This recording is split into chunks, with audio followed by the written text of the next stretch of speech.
Olá, boa tarde a todos que estão chegando aí, então, no nosso aulão sobre os tópicos aí de crédito rural. Sejam todos muito bem-vindos. Obrigado. O Evandro, nosso fiel aluno, aí sempre presente em todos os aulões. Rafael Condado, doutor Rafael Condado, Letícia Nogueira, Paula de Oliveira, todos sejam muito bem-vindos. E para não nos alongar muito aqui, vamos imediatamente já dar início à nossa aula e eu gostaria de começar agradecendo a presença dos nossos ilustres professores aí, né? Doutor Marcos Reis e doutor Marcos Okamura aí, que estão hoje nos abrilhantando esse aulão da Verbo Jurídico com seus conhecimentos e prontamente aceitaram o nosso convite. Então, em nome da Verbo Jurídico, eu agradeço muito a disponibilidade dos professores. Muito obrigada mesmo. Olha, essa semana nós tivemos muitas novidades aí nesse cenário do que tange a crédito rural, né? E a principal delas, então, foi a divulgação do nosso Plano Safra. Plano Safra é esse que todos os anos o governo federal divulga, conhecido Plano Agrícola da Pecuária, mas que nós chamamos Plano Safra, né? Divulgando aí os montantes de recursos e as condições que devem ser observadas pelas instituições financeiras que compõem o Sistema Nacional de Crédito Rural. É através também do Plano Safra, gente, que as diretrizes do crédito rural são colocadas em práticas por essas instituições, favorecendo aí ao acesso dos produtores rurais às operações de custeio, investimentos, comercializações. O Plano Safra, ele traz mais informações também sobre assistência técnica, extensão rural, crédito, seguros agrícolas, preços, comercializações. Então, o plano agrícola pecuário, ele não serve apenas para definir lá os encargos das operações. Ele traz inúmeras informações que vão sinalizar para as instituições financeiras que compõem o Sistema Nacional de Crédito Rural, mas também sinalizar para aquelas outras instituições fornecedoras de créditos lá no crédito extraoficial.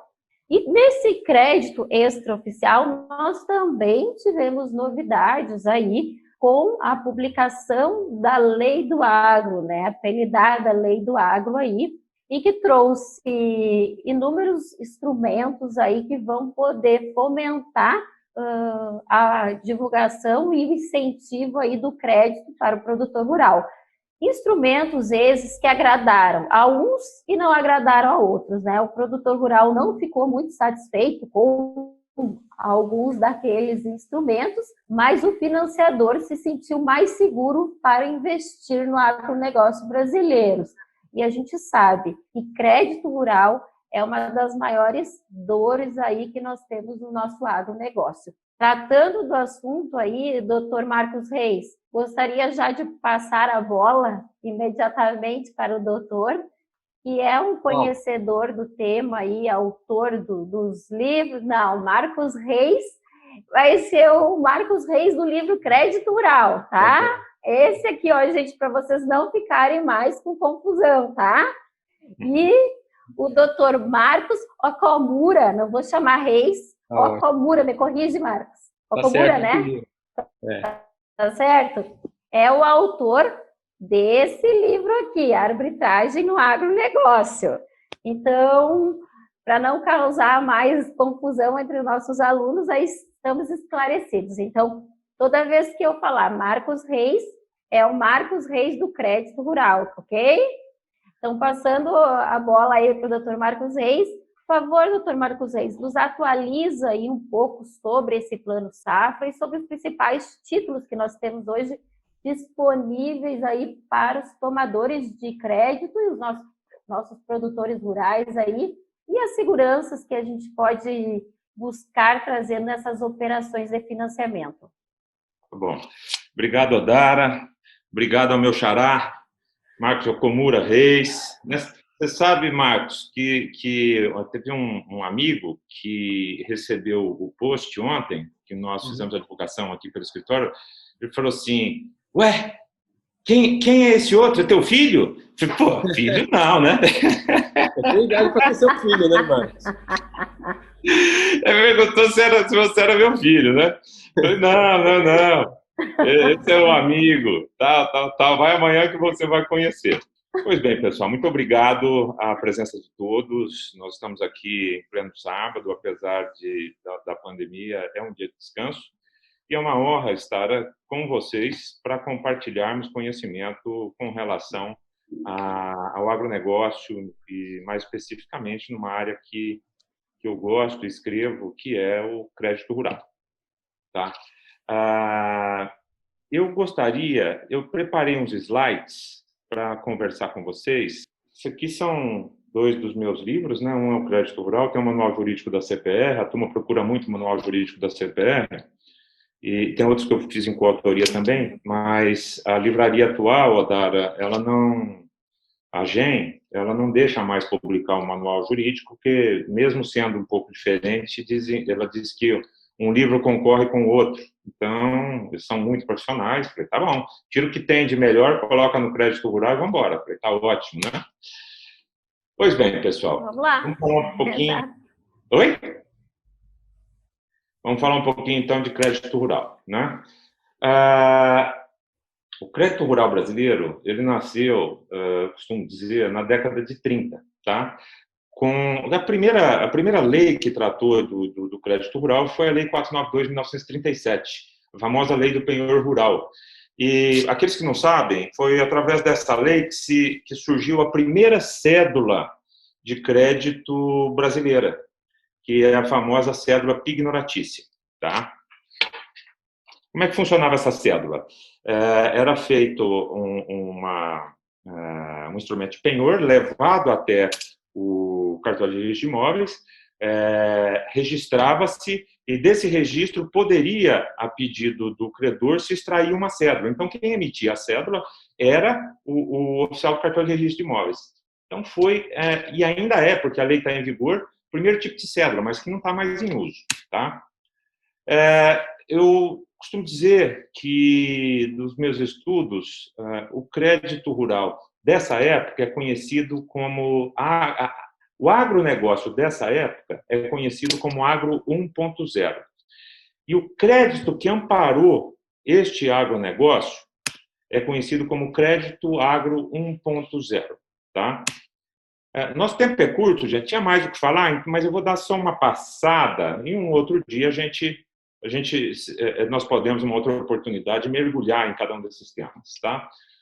E assim foi, década de 30, 40, 50, aquele crédito arcaico, a agricultura era muito arcaica, até que nós estamos na década de 60 em pleno regime militar. Essa época foi conhecida como a Revolução Verde. Foi marcada pela modernização da agricultura e a introdução das primeiras máquinas e fertilizantes na lavoura. Por que virou a Revolução Verde? É porque o regime militar incentivou o agronegócio? Não. O governo militar da época, preocupado com as nossas fronteiras, falou assim, nós precisamos ocupar o Brasil. Está tudo muito aqui para o leste, nós temos que povoar o Brasil. Como é que nós vamos fazer isso? Falou assim, vamos plantar, vamos incentivar a derrubada de mata e plantio, que assim nós estaremos ocupando o nosso espaço. Ele era muito preocupado com as fronteiras. E assim aconteceu. Só que, quando os produtores rurais foram para o interior do Brasil, e eles precisavam de quê? De financiamento. Aí o governo falou, bom, eles cumpriram a parte deles, agora eu preciso cumprir com a minha promessa. Então, nós precisamos levar meios para que o crédito para financiar esse produtor rural. Foi então que, em 1965, foi criada a Lei do Crédito Rural, que é a Lei 4.829 de 1965. Tá?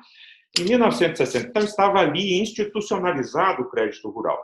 Em 1967, falou, bom, está institucionalizado o crédito rural, nós precisamos instrumentalizar. Quais serão os instrumentos do crédito rural? Foi aí que surgiu o Decreto-Lei 167 de 1967, que foi a criação das primeiras cédulas de crédito. As primeiras cédulas rurais são as pignoratícias. As primeiras cédulas de crédito vieram com o Decreto-Lei de 1967, o 16767, que é utilizado até hoje. As cédulas de crédito são usadas principalmente pelo Banco do Brasil, tá? E previa taxas de juros naquela época de 15% ao ano, só, sem correção monetária, tá bom? O agronegócio dessa época ficou conhecido como Agro 2.0. E o crédito que veio a amparar esse agro, essa história, foi o crédito Agro 2.0. Chegamos à década de 70, surge a Embrapa como instituição que incentivou muito as pesquisas. Foi o grande avanço do agronegócio brasileiro, quando o governo mandou mais de 2.000 agrônomos, engenheiros agrônomos para o exterior, principalmente para o Canadá, para que eles pegassem, aprendessem o que tivesse de melhor e trouxessem para cá. E a Embrapa começou, então, a soja, naquela época, era uma soja de inverno, não existia a soja de cerrado, essa soja, por exemplo, essa soja que é plantada como hoje é no Brasil. Mas a Embrapa começou a fazer as modificações genéticas, os estudos, e adaptar milho, sementes de milho, de soja, de algodão, do próprio café, trazendo, então, uma melhoria e um avanço muito grande para o nosso agronegócio. Tá? A década de 80 foi marcada pelos primeiros contratos de troca. O principal deles é a soja verde. E foi uma época de hiperinflação. O que aconteceu? O Brasil estava assolado por uma crise violentíssima. Em hiperinflação, e vocês lembram que eu disse ali atrás que o juro era de 15% ao ano? Né? A inflação, no final da década de 80, eu já trabalhava no Banco do Brasil. E eu me lembro de um mês que a inflação chegou a 82% no mês. Tá? E a média do final da década de 80 era 30%, 30 e poucos por cento ao mês. O que acontecia, então? O crédito rural chegava através dos gerentes do Banco do Brasil, que naquela época mandavam mais que o prefeito, eles tinham o dinheiro, né? Então eles eram mais importantes para as pequenas cidades do que os próprios prefeitos. E o gerente, então, tinha duas metas. Banco do Brasil, Sociedade de Autarquia Mista, ele tinha a meta do crédito oficial, que era a meta de empréstimo a juros subsidiados, né, ditos subsidiados. E a outra, os outros 49%, os outros 50% dos acionistas privados, ele tinha a meta do gerente de um banco de varejo, que também abraçava a captação de recursos. O que acontecia? O crédito chegava, ele chamava os principais produtores, aqueles que eles mais gostavam, que dava o uísque para eles, que levava para jantar, e falava assim, olha, está aqui, chegou o crédito de custeio. Mas, olha, o juro está 15% ao ano, você não quer manter esse dinheiro aplicado aqui comigo? Você ganha 30% ao mês e paga 15% ao ano. Né? O que aconteceu? Declínio do agronegócio, declínio do investimento no agronegócio, porque passou-se a especular financeiramente e aí, automaticamente o pessoal não plantava, não cultivava, não levava adiante o financiamento do agronegócio. O que aconteceu? Com esse declínio, mais hiperinflação, mais arroxo fiscal, o governo falou, não aguento mais. O que nós vamos fazer? Vamos baixar o juro. Aí ele falou, vamos baixar o juro de 15% para 3% ao ano. Mas então melhorou? Mais a correção monetária, que na época era TR. Então seria os 30% ao mês, mais os 3% ao ano de juros. Né? E só que tem uma coisa, acabou o dinheiro. Não tem mais tanto dinheiro quanto eu tinha para financiar o crédito rural. Foi aí que as trades falaram o seguinte, falaram assim, nós já estamos no Brasil, e agora? Não queremos ir embora. Tá bom aqui para nós. Então, nós vamos fazer? Nós vamos ocupar o espaço que está sendo deixado pelo governo federal. Foi aí que surgiu, como vocês viram aí, os primeiros contratos de soja e o de soja verde. Né? Por quê? Porque as trades começaram a ocupar o espaço que antes era do governo federal, financiando diretamente o produtor rural. Chegamos à década de 90. Um negócio evoluiu e nós chegamos ao barter e os novos títulos de financiamento privado. Temos aqui o embrião da era digital. Em 1994, como acabei de dizer, os novos títulos, né, surgiu a CPR, como primeiro grande marco do financiamento agropecuário privado. Década de 2000, nós temos a popularização da utilização dos meios digitais. 2004, surgem os novos títulos do agronegócio. Através da Lei 11.076 de 2004, vem o CDA-WA, CDCA, o CRA e o LCA. Eu tenho aqui que é o segundo grande marco do financiamento agropecuário privado. Por quê? O governo, então, ele foi se retirando, não tem mais dinheiro, ele começou a gostar disso. Ele falou assim, por outro lado, isso está interessante, mas eu preciso trazer leis e amparar o crédito privado. Por quê? Porque o governo, ele lançava dinheiro subsidiado e nessa época, 70, 80, se tinha uma seca, assim, se tinha aquilo, ele dava anistia. A turma, então, pegava, aplicava dinheiro no Banco, o dinheiro no Banco do Brasil e ainda não pagava. As famosas anistias daquela época. Quando ele se retirou, os credores privados falaram, não, peraí, comigo não, eu vou aplicar dinheiro aí, mas eu quero um justo retorno com lucro. Para isso eu preciso de garantias, para isso eu preciso de títulos ágeis, desburocratizados e tal, e aí o governo começou a criar. Então fez a CPR em 1994, em 2004 falou assim, bom, eu vou dar mais um passo, vou criar a CDA-WA, CDCA, CRA e LCA, tá? E assim foi evoluindo. Chegamos à década de 2010, a evolução foi tão grande que o Brasil já era player mundial na produção de alimentos, surgimento das primeiras fintechs do agronegócio, das startups do agronegócio, o agro é tech, o agro é pop, o agro é tudo. Esta época, entre a década de 60 e o final da década de 2010, ficou conhecida como Agro 3.0, e o crédito que amparou esse agro, Crédito Agro 3.0. Pois bem, o crédito rural atual, safra 2020 e 2021, eu trouxe aqui alguns números para vocês. Nós tivemos aqui um valor recorde, tá? Foram 236 bilhões de reais, sendo 179 bilhões para custeio e comercialização, 56 bilhões para infraestrutura. O Pronaf, que é destinado à agricultura familiar, ficou com 33 bilhões, juros de 2,75% e 4% ao ano. O Pronamp, que é para médios produtores, juros de 5% ao ano para comercialização, baixou 1% antes da safra passada, que foi de 6%. Para os grandes produtores, que englobam, são os produtores com faturamento bruto anual acima de 3 milhões de reais, o juro caiu de 8% ano passado para 6%. Só para vocês terem uma ideia, o Plano Safra 17-18 jogou no mercado 169 bilhões. O crédito privado, em 17-18, colocou 130 bilhões. O total, em 17-18, foram aproximadamente 300 bilhões, segundo a Exalc. Só o financiamento oficial esse ano foram 236 bilhões. Eu acredito, eu não tenho esses números, tá? Mas eu acredito que o valor que o mercado privado vai colocar no agronegócio é superior a esses 200 no mercado privado, superior a 236 do crédito oficial, tá?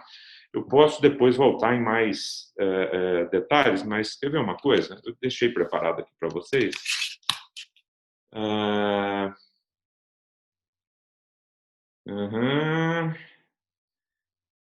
Esses 236 bilhões, eles representam um aumento de 6,1% frente ao ano passado, tá? O governo Bolsonaro, ele reconhece o papel da agricultura e do agronegócio, a importância para o pós-Covid-19, para a retomada da economia.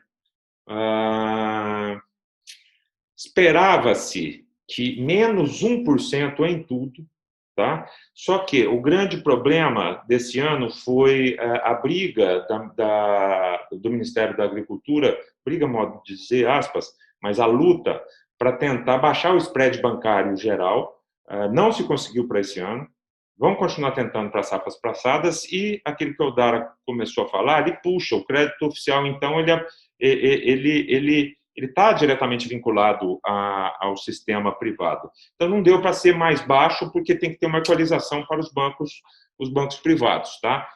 Eles esperavam menos 1% e não conseguiram. Aí os juros foram esses que eu acabei de dizer para vocês. O que teve a Modern Frota, os juros ficou mais alto, 7,5% ao ano, frente a 8,5% da safra passada. Houve um incentivo para a construção de armazéns nas propriedades, 2,2 bilhões. O programa de emissão de gases de efeito estufa, 2,5 bilhões, chamado Programa ABC.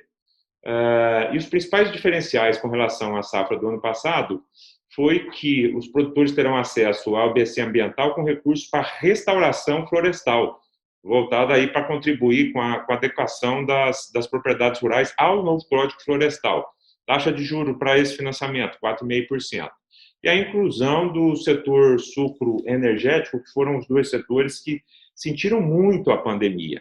Então, eles foram incluídos, eles serão beneficiados por crédito subsidiado a juro mais barato. Pois bem, vamos lá. E aí nós chegamos ao Agro 4.0, né? E o crédito que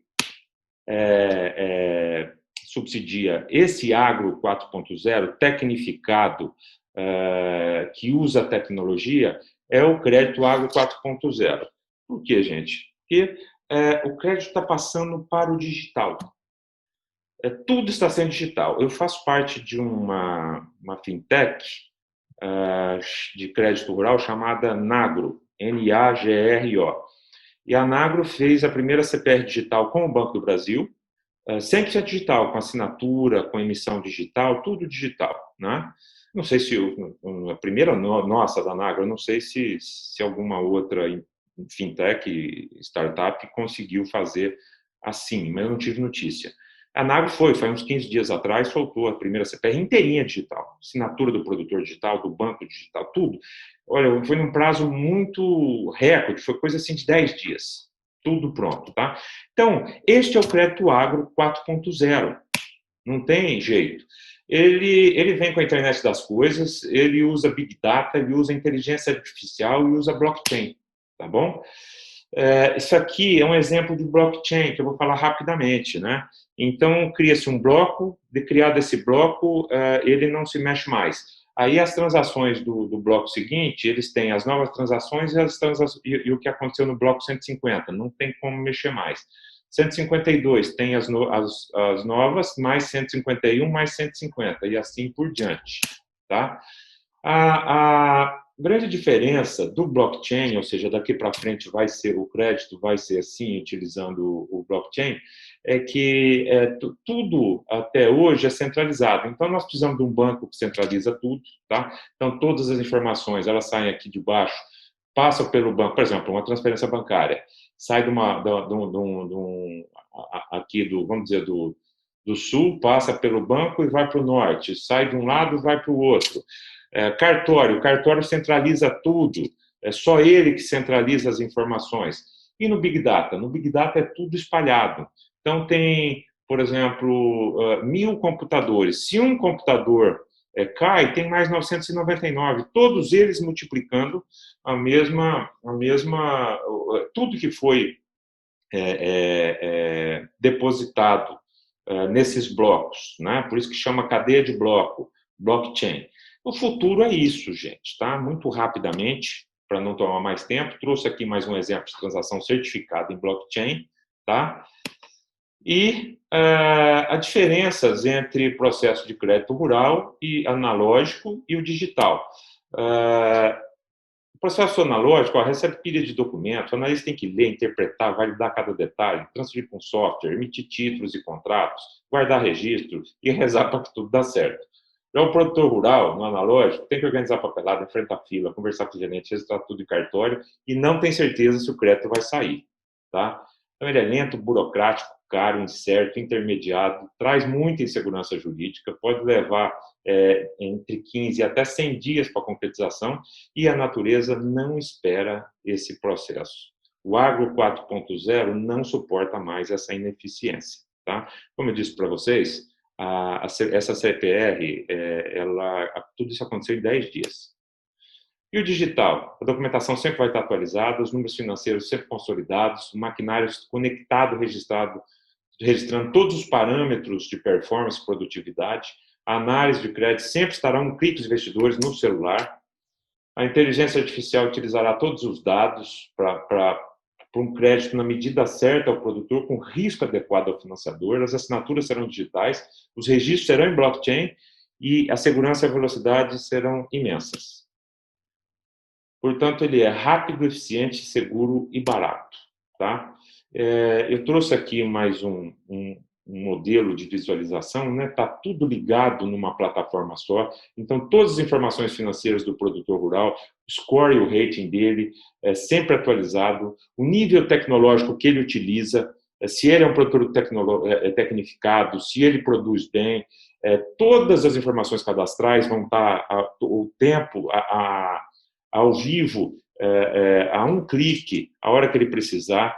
Toda a parte escritural vai estar disponível e o produtor rural, algo muito importante, gente, vai ter que estar em conformidade com o compliance do produtor rural. Por quê? Porque se ele derrubar o bioma amazônico, se ele brigar com a mulher, se ele matar alguém e tal, hoje em dia a internet das coisas procura tudo isso, vai trazer, e isso vai pesar na hora de conceder o crédito ou não.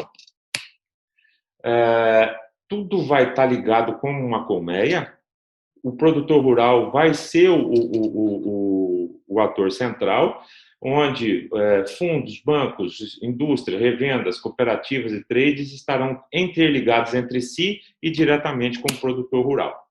Passei pelos títulos do agronegócio, e passo a bola agora para a Odara e vamos para a próxima parte. O Marcos Xará, o Komura, deve colaborar com a gente aí. Ele tá lá, você está em Miami aí, né, Komura?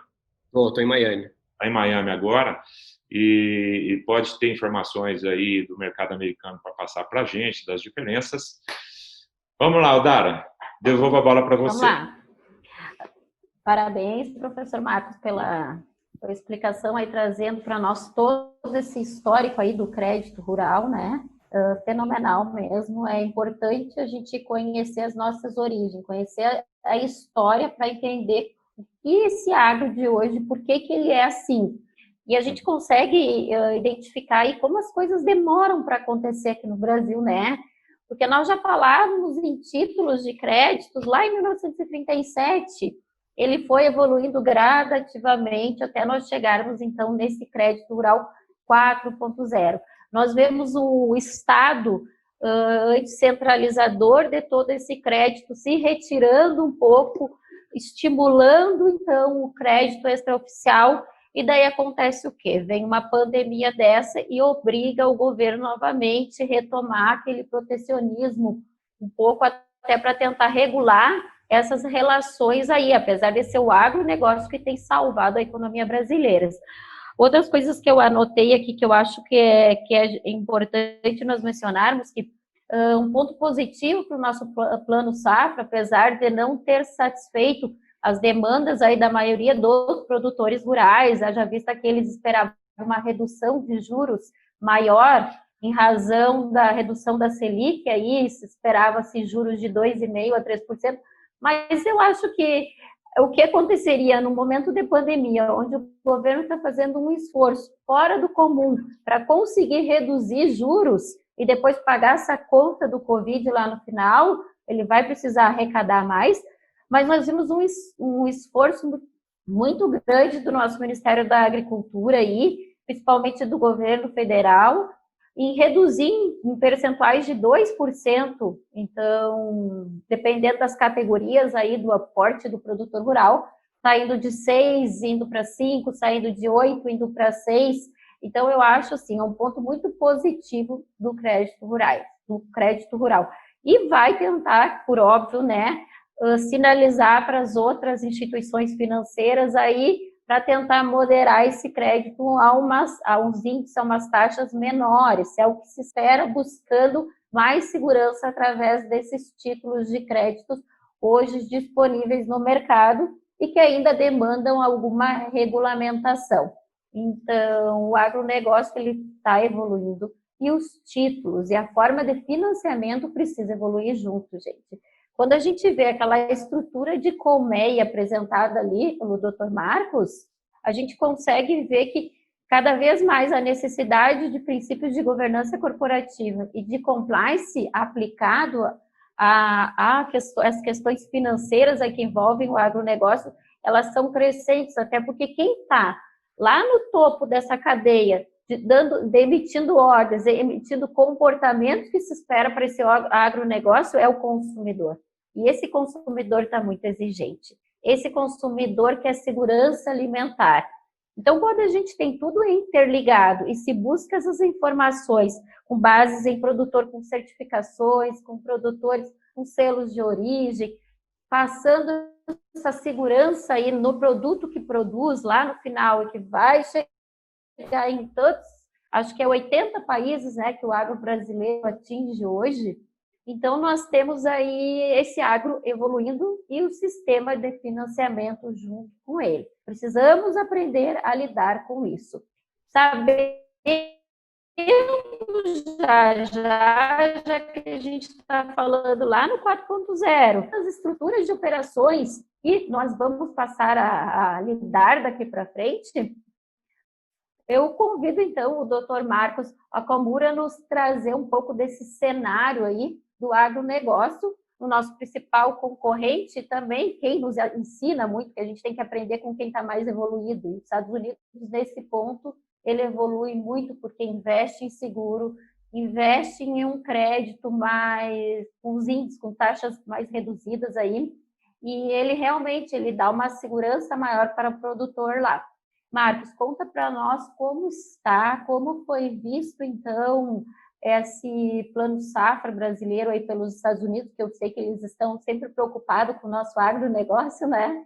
E como funciona aí? Traz essa visão para nós desse mercado aí, desse país desenvolvido, dessa agricultura que investe muito aí no segmento. Tá bom. Obrigado, Dara, pelo convite para participar dessa aula de pós-graduação com todos os alunos. Parabéns, Marcos, meu xará, por essa palestra, essa explicação, esse histórico. Eu acho que a melhor pessoa que dá um histórico desde o início realmente do agro é o Marcos Reis, meu xará. Eu tive já a oportunidade de vê-lo em outras apresentações e sempre você aprende, cada dia que você vê uma apresentação dele, você aprende algum ponto, algum detalhe que passou despercebido. Então, parabéns, Marcos, é sempre bom ouvi-lo.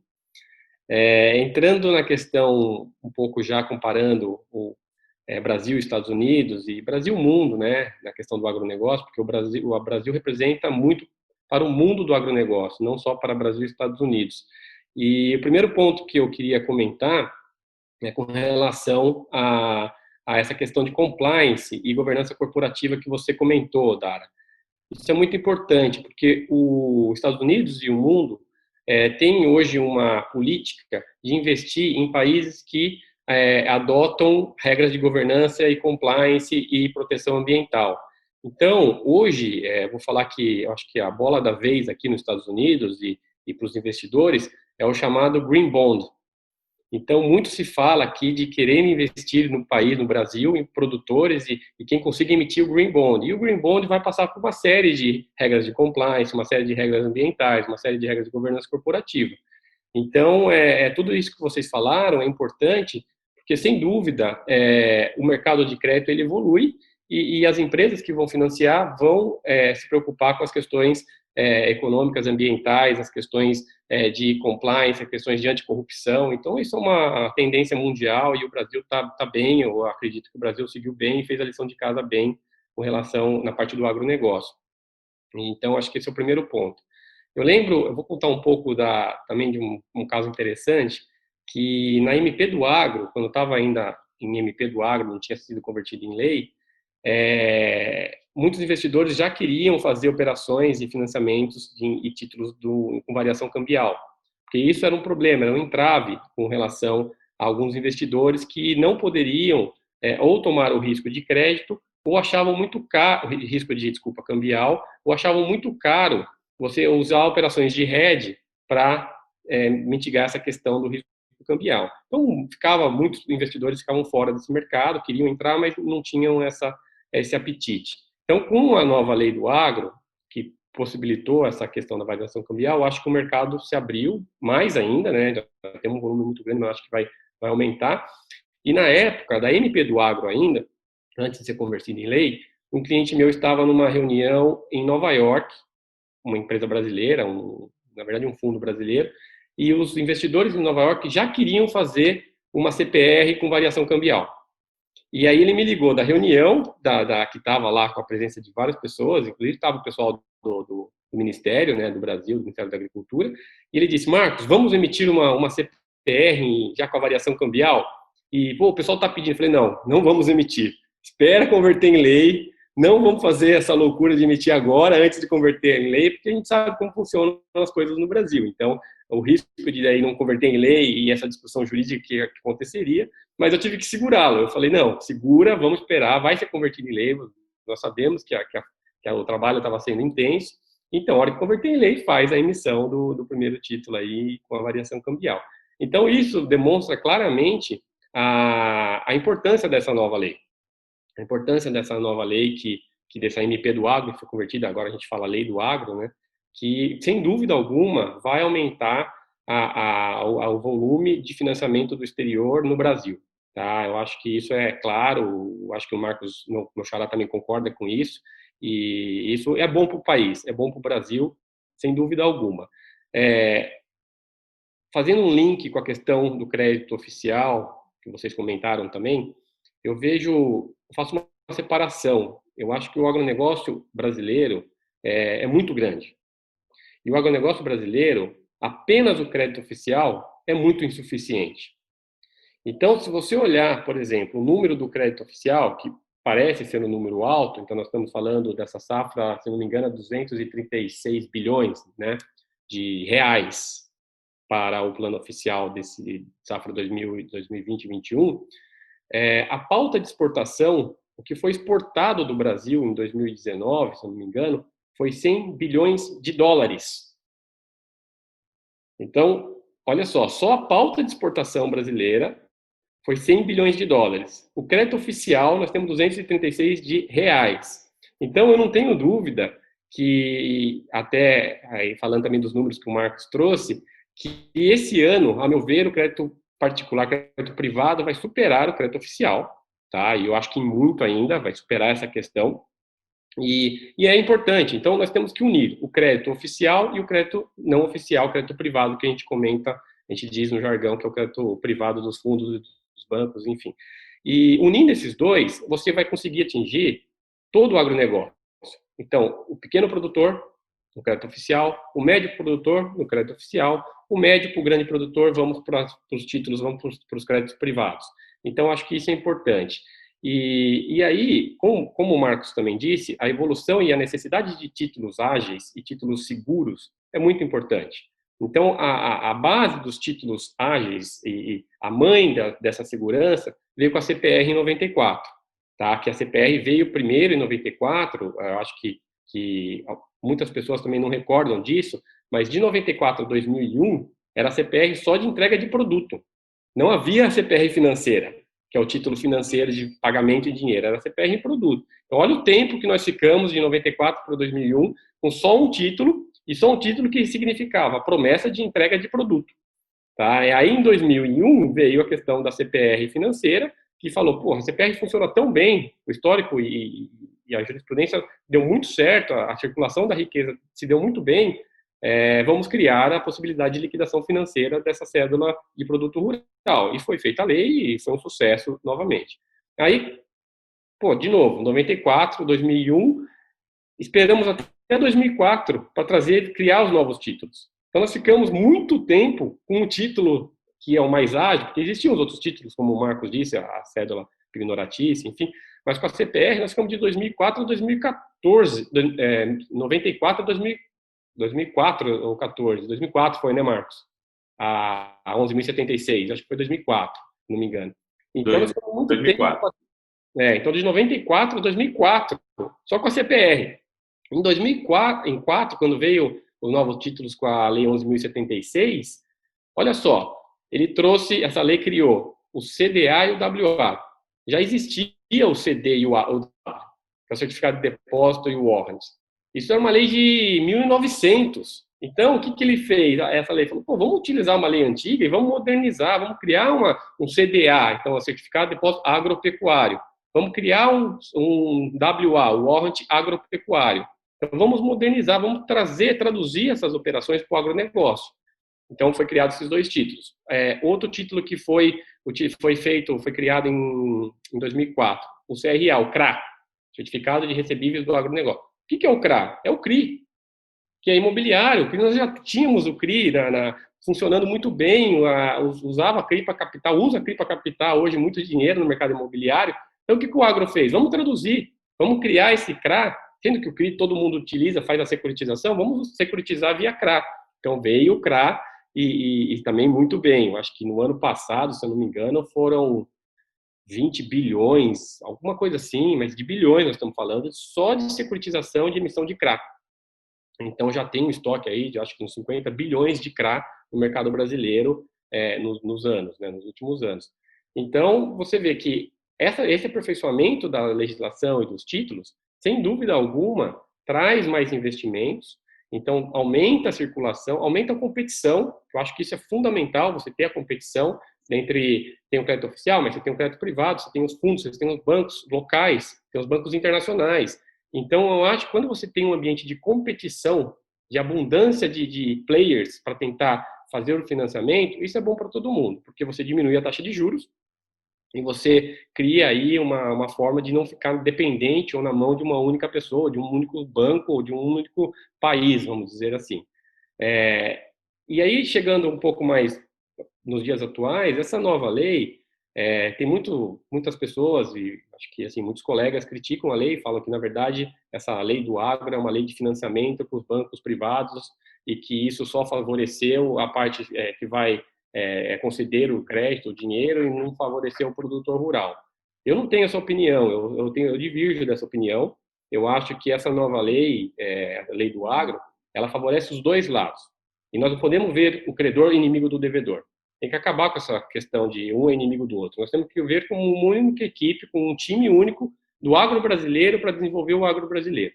Então, se por um lado realmente existem mecanismos novos que dão uma proteção especial ao credor, vamos dizer assim, ao financiador, por outro lado, a meu ver, também deu ferramentas para o devedor, ou vamos dizer melhor, o produtor rural ou a empresa do agronegócio, para negociar melhor. Então, para negociar melhor, utilizando cada vez mais a possibilidade econômica financeira e de produção do produtor ou da empresa, e também para exigir redução de taxa de juros. Então, eu acho que isso é fundamental. E eu lembro muito bem, na época de 2006, 2005, 2006 ou 2007, esses 3 anos, antes de chegar em 2008, na crise que eclodiu em julho, agosto, que foi do subprime americano. Eu lembro muito bem, nesses 3 anos antecedentes da crise de 2008, o número de fundos e bancos internacionais que aportavam recursos no Brasil. Era uma guerra para conseguir colocar o dinheiro no Brasil. Então, o que essa guerra fazia? Existia uma briga entre eles para reduzir taxa. Então, se um cara tinha um produtor, uma empresa tinha uma taxa 4% ao ano, olha isso, de um pré-pagamento de exportação, aí o outro falava, não, eu te dou a 3,5%. Então, é uma briga entre fundos e bancos, e uma briga que um pedia o penhor, o outro falava, eu não preciso do penhor, me dá o aval. O outro, mas eu quero uma alienação fiduciária. Não, eu pego sem alienação fiduciária. Então, nesses 3 anos que foram precedentes à crise de 2008, eu vivi isso daí.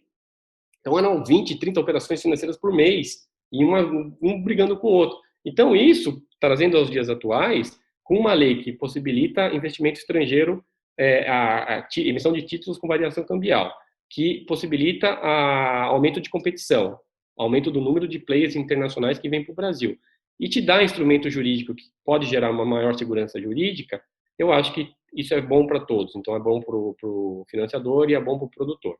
Agora é óbvio, né, Odara, a gente sempre comenta isso.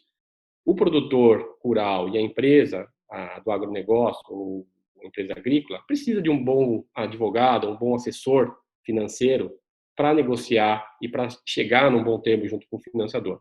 É óbvio, se o financiador chegar e pedir alienação fiduciária, pedir alienação fiduciária das cotas, pedir o aval, pedir tudo, ele vai querer o quanto mais melhor para ele. Por outro lado, bem assessorado, o produtor rural pode chegar e falar, não, a nova lei trouxe o patrimônio rural de afetação, se eu te der o patrimônio, constituir um patrimônio rural de afetação e te der esse patrimônio rural de afetação, você tem uma garantia muito grande que se eu não pagar, eu, produtor rural, não adimplir a minha obrigação, você pega imediatamente o patrimônio rural de afetação. Então, por que eu vou te dar alienação fiduciária de mais do que um imóvel? Não, eu vou te dar o patrimônio rural de afetação. Então, esses novos mecanismos, e eu acho que aí eu vou voltar para você, Odara, para a gente ir passando um a um, ou falando sobre as novidades, eu acho que isso trouxe uma ferramenta e trouxe uma possibilidade para o produtor rural e para a empresa do agronegócio de poder negociar melhor. Tá? Então, acho que isso é fundamental. Então, feitas essas explicações gerais sobre a nova lei, sobre um pouco dos títulos, eu passo para você novamente a palavra, Odara, e aí você conduz, se você quer discutir as novidades da CPR, se você quer discutir as novidades do Patrimônio Rural de Afetação, do CDA-WA, enfim, tem uma série de novidades aí que nós podemos discutir aqui nessa aula. Tá, eu fiz algumas observações aqui, Marco. Muito obrigada pela tua explicação aí, trazer essa visão para nós aí do grande agro, né? Que nem eu digo assim, na verdade, gente, muita gente se equivoca quando fala em agronegócio, advocacia do agro, só aquela advocacia que vai a campo. Não, a advocacia do agronegócio, ela acontece dentro de grandes escritórios, que é onde eles desenvolvem essas estratégias aí, de fato, de financiamento, de comercialização, utilização eficiente desses novos instrumentos financiadores aí. Então, esses grandes advogados de grandes centros também que vão nos ensinar muita coisa, e é por isso que a gente reuniu essas duas feras aqui hoje para trazer essa visão para nós.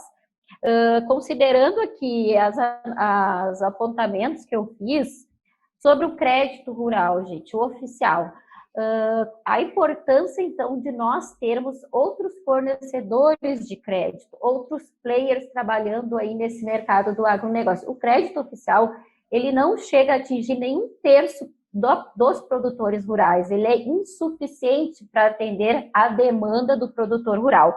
Não só como insuficiente, mas muitos estão afastados, tendo em vistas aquelas inúmeras discussões judiciais acerca dos encargos do mútuo rural, não ser encargos, ser aquelas operações descaracterizadas aí de crédito rural para crédito comercial. Isso levou com que muitos produtores hoje estejam afastados e inacessível a esse crédito oficial. Então, ele não atinge a todos. Quando a gente tem outros fornecedores de crédito e amplia, então, esses fornecedores, a gente aumenta o volume de concorrência no mercado. Aumentando o volume de concorrência, o que isso tende a fazer? Uma redução dos juros das operações. Então, quanto mais concorrentes eu tenho, é melhor para o agronegócio. Então, crédito oficial é sempre muito bem-vindo. O que o produtor precisa ter para trabalhar no crédito extraoficial? Segurança e gestão financeira. Coisas que até pouco tempo não se falava. E ainda se vê muito, gente. Infelizmente, a gente está evoluindo, está nesse agronegócio 4.0. Nós estamos trabalhando com essas operações aí digitais e o produtor a recém está buscando investir em gestão financeira. Outra questão que eu anotei aqui, que o crédito rural ele nem sempre é mais barato que o crédito extraoficial, principalmente porque ele nunca vem sozinho. A gente sabe que é amplamente utilizado aí pelas instituições financeiras a venda casada. E essa venda casada, ela aumenta o custo daquela operação. Então, um título de capitalização, um seguro de vida, tudo isso tem que ser somado lá no custo lá da tua operação. Às vezes, aquela operação que tinha lá no Plano Safra estabelecido um juro remuneratório de 7%, somado a todos esses outros encargos. E aqui no interior a gente chama assim, doutores, os carrapatos que vêm junto no crédito rural, né? Esses outros agregados aí, a gente chega lá no final com taxas de juros e índices e vão incorporar essas operações aí em torno de 12, 13, 15%. E a cooperativa de crédito lá está oferecendo juros para o produtor rural em torno de 12%. E a gente já sabe que é só aqueles 12%. Então, essa análise dos financiadores de crédito ela é muito importante. Não utilizar sempre aquela cultura que nós temos aqui no Rio Grande do Sul, no Paraná e Mato Grosso, que são os estados que eu mais transito aí, que eu acompanho o produtor de perto. Eu vejo que eles dizem assim, eu só vou na instituição A, porque sempre foi naquela que eu operei. Só que ele sempre se vincula aos encargos vinculados naquela cédula de crédito rural, ou naquela cédula de crédito bancário. E ali eles ficam ali nos juros, né? Os juros remuneratórios para mim conseguia 7,5. Lá a cooperativa queria 12. Só que, peraí, eu disse, tá, vamos analisar essa cédula junto. Daí a gente foi somando todos os demais encargos que tinham naquela cédula, ele estava em 13,5. Então, ir para o crédito extraoficial naquele momento era mais vantajoso para ele, então, conhecer esses diferentes fornecedores, esses diferentes players aí que estão atuando hoje nos financiamentos do agronegócio brasileiro é de suma importância até para se buscar uma economia financeira. E principalmente, né, como muito bem falado aqui, essa gestão financeira, ela vai trazer a segurança que hoje o produtor rural não tem em operar com essas novas estruturas de financiamento, estruturas essas como um patrimônio de afetação, como uma CPR, até a CPR financeira eles se assustam, porque eles dizem assim, então eu vou ter que pagar além de dinheiro, não é em produto, e agora como eu faço com isso? Eu digo, não, gente, é a evolução do crédito rural, e ela é necessária. Então, falando em CPR, doutor Marcos Reis, eu gostaria a gente receber um material aí que está circulando aí nos grupos aí dos alunos, está circulando nos grupos da DV Agro também, um material seu da CPR. E lá, eu analisando material de alta qualidade, eu acho que é um material para o outro livro, tá? Só aquele material já daria um livro. Mas a questão da possibilidade da cobrança dos juros remuneratórios na CPR física e na CPR financeira. Eu vi ali que na comparação ali do conceito trazido pela matemática financeira, nós temos que a cobrança desses encargos, né, desses juros, ele se dá apenas quando a gente trabalha com dinheiro, né, com capital, e não com produto. Então, explica para nós um pouquinho, doutor, como isso se dá aí e quais são os argumentos que a gente pode utilizar na hora de trabalhar com uma CPR física e com a CPR de produto mesmo, que eu digo. A física e a financeira. Financeira. Tá.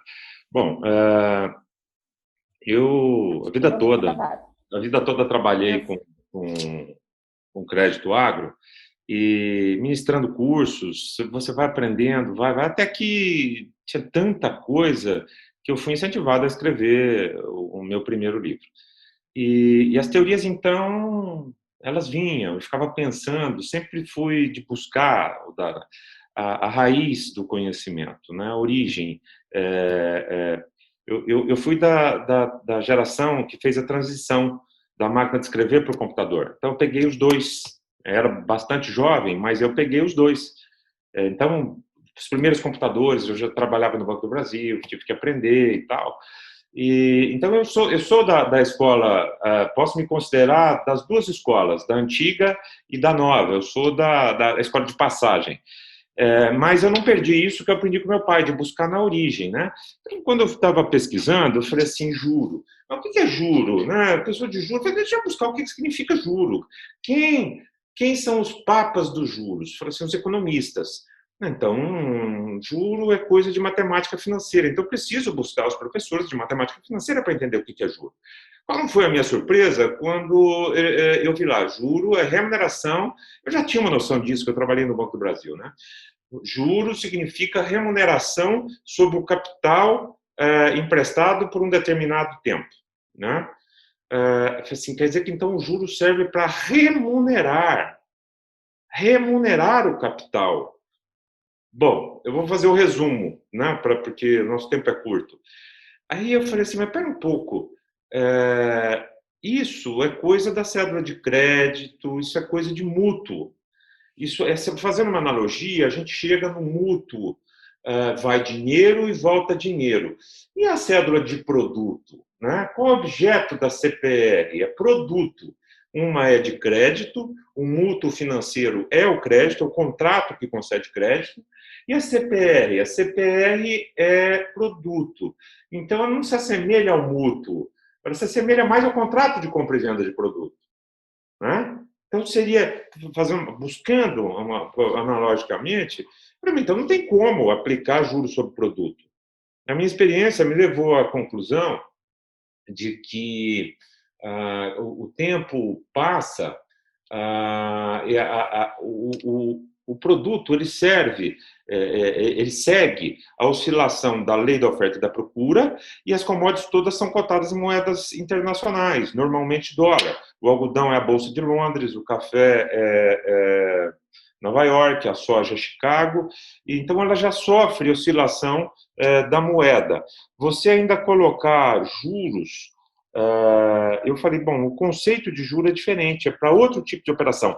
Assim, não sei se vai dar tempo de nós conversarmos, a cédula imobiliária rural, aí sim, é a CPR do dinheiro, né? Falei, peraí, então, vamos colocar as coisas certas. Nós estamos aqui numa aula de direito e nós não podemos deixar a técnica de lado. Nós não podemos simplesmente falar assim, não, a ministra Tereza Cristina e o Bolsonaro querem que o Brasil vá para frente. Pera. Tem fundamento jurídico nisso? Não vamos fazer lambança. Né? Nós vamos começar a fazer lambança aqui, e vamos virar o direito de cabeça para baixo. Tem que ter fundamento.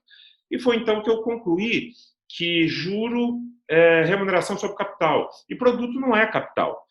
Por outro lado, eu sou favorável à aplicação de... Porque tem o juro remuneratório e o juro moratório.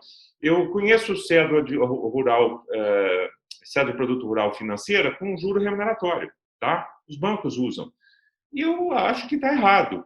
Mas a cédula agora é financeira. Não. A cédula de produto rural financeira, ela vai ser financeira só no dia da liquidação. Da emissão até a data da liquidação, ela é de produto. Só a forma de liquidação, na data da liquidação, é que vai, aspas, transformá-la em dinheiro, em financeira. Até lá é produto, então ela não deixou de ser produto. O objetivo dela é que o produtor rural se utilize da sua própria moeda que ele está acostumado, que é o produto. Quando ele vai arrendar uma terra, é quantas sacas de soja? Quando ele vai comprar um trator, assim, puxa vida, o café deverá estar em tanto, então eu vou precisar de quantas sacas para pagar esse trator? E assim por diante. A vida toda foi assim, continua sendo.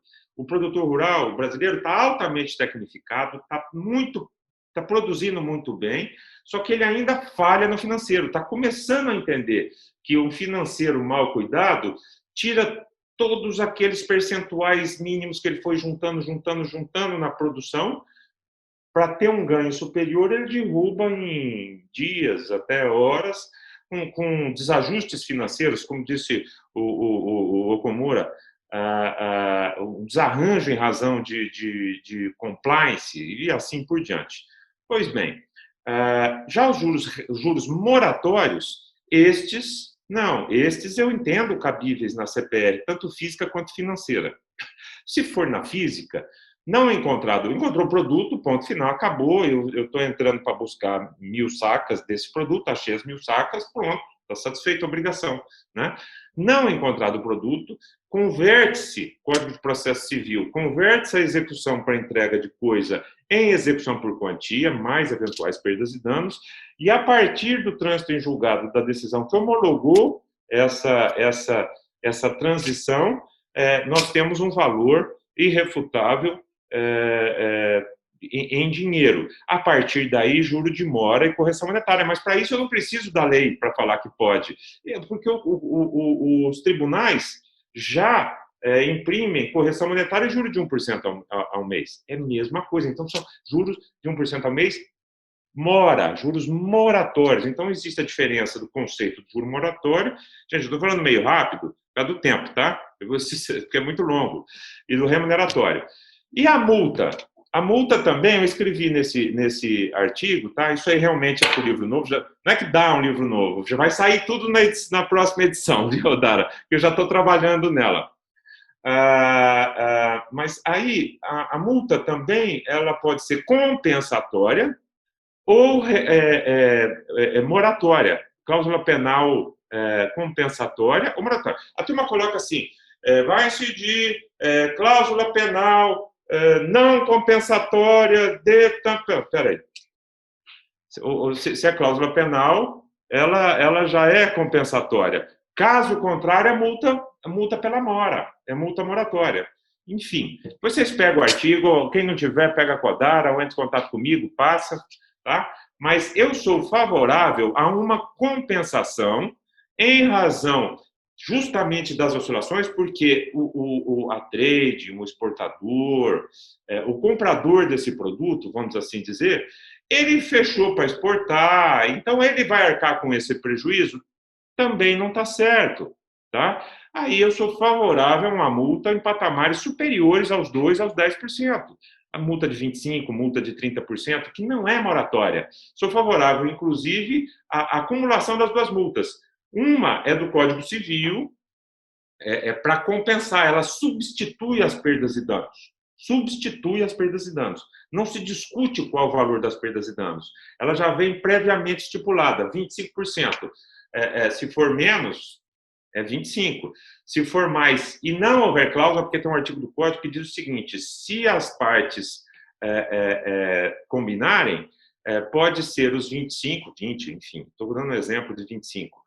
E se ultrapassar, mais essa diferença. E tem um artigo do Código que diz isso, desde que esteja pactuado, né? E a multa moratória, esta sim é uma cláusula penal. Penal vem de penalização, tá? Esta é para penalizar, é para que o devedor evite, passe aquela vontade, ele não fique assim, com aquela vontade de não pagar. Isso eu estou falando não é o devedor do agro, por acaso nós estamos falando de agro aqui, mas isso é qualquer devedor do país. Isso é Código Civil, isso é geral, tá? Então, nesse artigo, Odara, eu trago, isso não muda para mim na nova lei do agro, tá?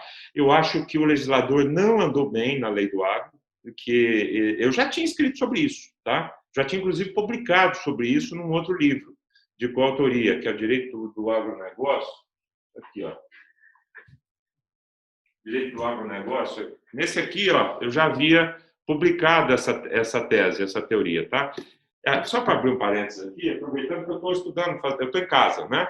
E estou trabalhando na próxima edição do livro. Você vê que está saindo alguns diversos artigos. Eu queria mostrar para vocês, eu nunca mostrei isso aqui para ninguém, mas esse livro aqui eu achei um sebo, tá? Olha, não tem nem escrito na capa. Isso aqui é uma raridade, pessoal. Isso aqui é uma raridade. Chama Penhor Rural. Esse cara é Camilo Nogueira da Gama. Ele comenta a Lei 492 de 37, artigo por artigo. Então, se tem alguém que começou, o Komura, a escrever sobre garantias, sobre títulos de crédito, foi esse sujeito aqui, em 1940. Aqui, 1948, Rio de Janeiro, 1948. Deixa eu ver. É um clássico. Então, super clássico. Clássico. Esse é o livro. Esse quase ninguém tem, mas esse aqui é o livro. É aqui que tudo começou. Eu ainda vou pegar e vou tirar daqui e vou modernizar tudo que esse cara, eu não conheço ele, provavelmente já falecido, né? Mas vou trazer tudo que veio, porque é aqui que começou tudo. A Lei do Penhor é de 37. Esta edição é de 48. Esse cara deve ter escrito mais ou menos em 1945, 43, por aí, né? Mas é muito bom o livro, pessoal, muito interessante. Preciso talvez até digitalizar, porque isso não existe mais. Não tem. Não existe. Não existe, doutor. Então, resumidamente aqui, só para retomar as dúvidas que o pessoal deixou, em CPR de produto, não a CPR financeira, então, não caberia os juros remuneratórios, haja vista que juros é uma forma de remuneração de capital e não de produto. Isso, doutor. Tanto na financeira também. Porque a financeira não deixou de ser cédula de produto. Só na data do vencimento que ele tem a opção de pagar em a forma de liquidação é que muda na data do vencimento. Ao invés de entregar produto, pega a cotação do dia ou a cotação combinada, faz a conversão em dinheiro e vai lá e deposita o valor do dinheiro, mas só na data. Então não deixou de ser produto. Isso não deixou de ser produto. Não deixa de ser produto. Inclusive, doutor, naqueles contratos de compra e venda de produto, daí é contrato, daí não é cédula, tá? Nesses contratos de compra e venda de produtos, tá? O objeto principal do contrato é um produto, não é? Não é a mesma coisa, porque não é um produto. Então não caberia juros remuneratórios. Caberia sim, pessoal, juros de mora após a data, então, do vencimento, né, doutor? Quando ele se transformar numa execução lá de quantia certa. Agora, juros remuneratórios. Aí vem a pergunta, mas como é que vai fazer? E o credor, isso, aquilo? Trabalha melhor. Construi um outro sistema financeiro, operacional, estrutural, né, Okamura? E trabalha melhor o título. Não, e hoje, como você falou, Marcos, hoje tem a cédula imobiliária rural, a CIR. A CIR, ela não é vinculada a produto, ela é pagamento de dinheiro. Então, na CIR, eu acho que não tem dúvida que aí os juros remuneratórios podem ser outro título. A CIR, na verdade, é uma nota promissória, entendeu? Passa disso, só que tem os requisitos da CIR, da própria CIR. Só pode ser emitida pelo proprietário do imóvel rural, então tem toda a modelagem da CIR, né?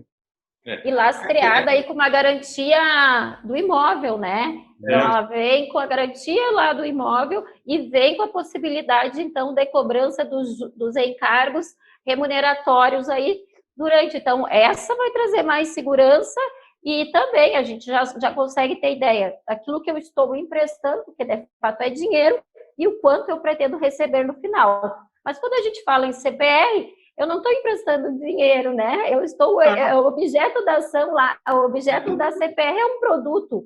Então, não tem por que falar em juros que ele não vai... Porque assim, na cédula, na CPR de produto, o que vai remunerar aquela cédula? É a própria oscilação do mercado, a oscilação cambiária, as oscilações de preço. Então, ele já sofre essa remuneração.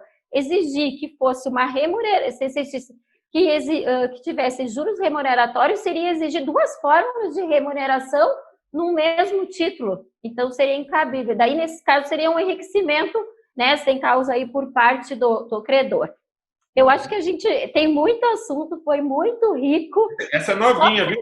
Esse é um de fogo no mercado, viu, Dara? Viu, Okamura? Esse eu fiz para meter fogo no mercado. Eu quero... Não, e sabe que eu já estou usando elas aqui, né? Essa teoria aqui no... Eu também tenho formação lá no Banco do Brasil em administração e fiz matemática financeira. Então, esses temas aí me dão uma certa alegria quando eu identifico uma coisa assim diferente. Vamos lá. Se precisar citar alguma obra publicada, cita essa aqui. Viu? Excelente. Mas, doutor, acha que eu já não cito? Doutor Marcos Okamura, aqui só para trazer para nós, mais para finalizar aí, gente, eu sei que o pessoal está amando, está dizendo excelente, ótimas palestras, muito obrigada, nós vamos repetir, mas o Okamura vai falar para nós aqui um pouquinho do seguro, né? Que eu sempre digo assim, o Brasil tem que atrair mais empresas seguradoras aí para fazer essa gestão de produção, essa gestão de risco à produção mais eficiente. Isso isso reflete lá na diminuição do custo, né, para o produtor. Então, assim, lá nos Estados Unidos, eles trabalham, acho que quase 100% com seguro agrícolas aí, né, Marcos? Isso. O seguro agrícola é fundamental para o desenvolvimento, para o crescimento, para a segurança do mercado do agronegócio, financeiro, de produção. E, infelizmente, no Brasil ele é muito pequeno e não tem, na verdade, um seguro amplo e que você consiga atingir em todas as etapas da produção, da comercialização. E isso é um ponto que precisa ser trabalhado, precisa ser melhorado, trazer as seguradoras, ou até as próprias seguradoras que já estão no Brasil, elas podem tentar começar a discutir essa forma de seguro rural. Tem algumas poucas empresas que fazem, mas o seguro ele tem um problema, o seguro ele tem aquela regulamentação própria, então o seguro depende de uma discussão jurídica e discussão entre todos os que atuam no ambiente de seguro, junto com as entidades que aprovam ou não as políticas do seguro. Mas eu acho que o Brasil já perdeu tempo, eu acho que o Brasil está muito atrás do que é a realidade aqui nos Estados Unidos, por exemplo, que o seguro rural é fácil, acessível, barato, entendeu? Então, assim, o mercado circula muito bem, a coisa anda, vamos dizer assim.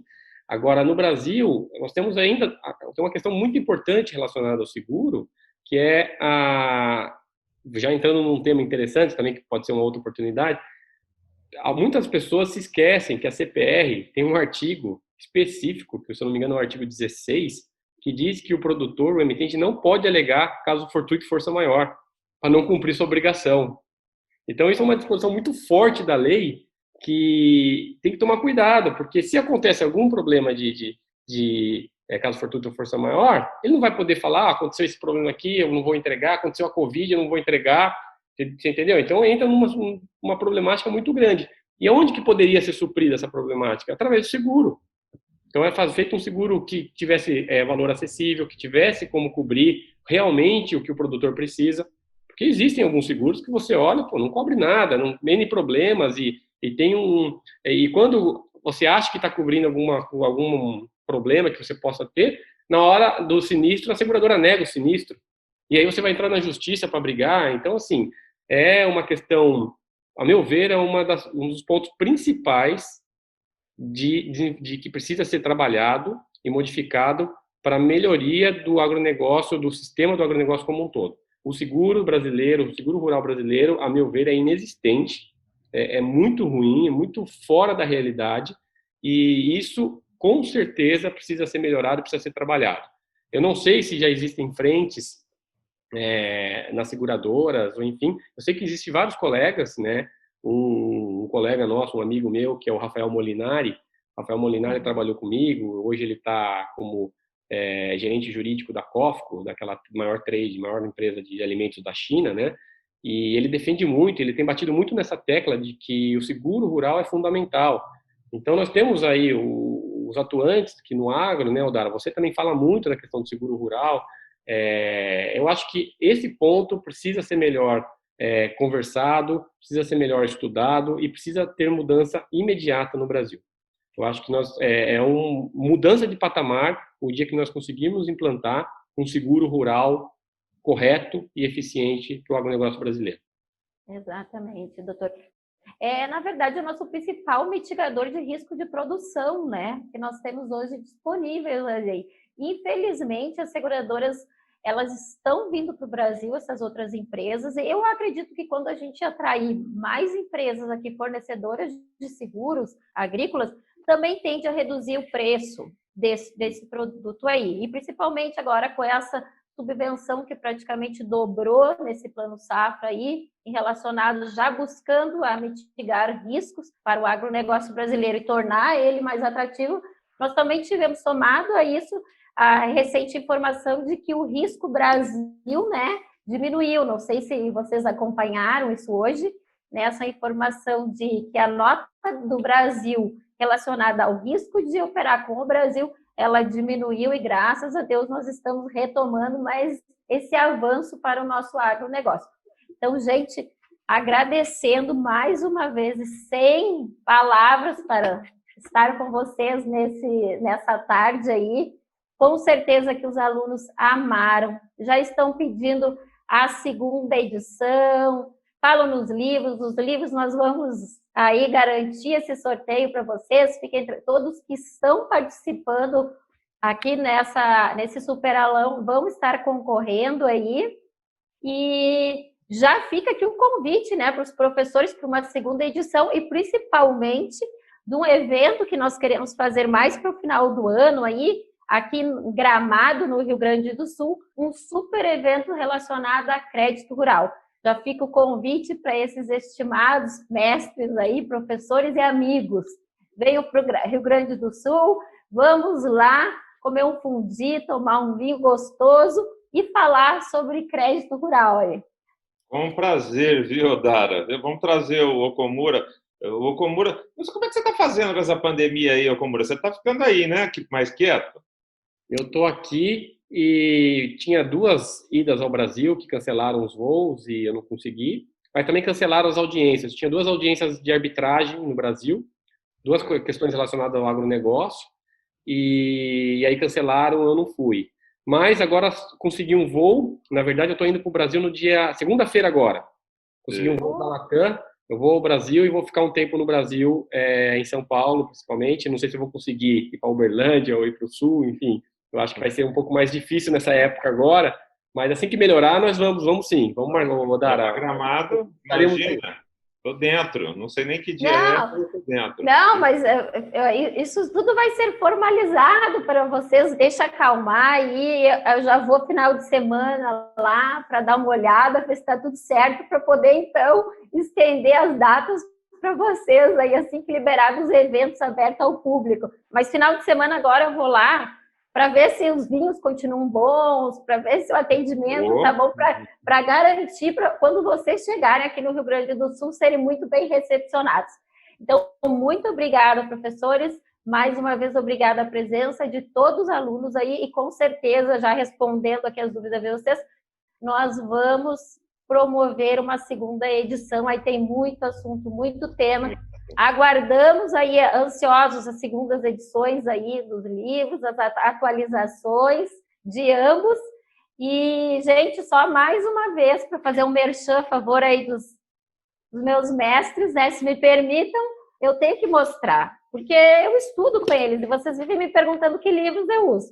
Então, esse aqui é o do crédito rural e esse aqui é de arbitragem do agronegócio, onde o Dr. Marcos faz uma abordagem sobre os títulos de crédito e a utilização, então, de cláusulas de arbitragem nesses títulos de crédito.